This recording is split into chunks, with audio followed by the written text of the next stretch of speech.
কারণ বেইমানের লাগে আর কই আমার ও মাই গড, এত বড় একটা বট গাছের নিচে জ্যান্ত একটা পরী কোথা থেকে আসলো?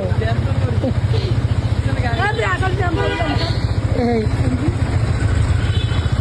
নাতাশা কোথায় যাবেন? দিল আমার গোয়াটা।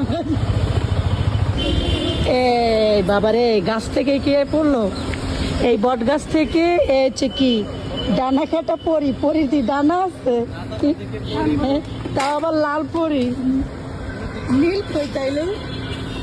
এই দেখেন আপনাদের ডানা কাটা পরি, আর ওই স্টক করতে আর একটা নেমো কারণ বেইমানের লাগে আর কই আমার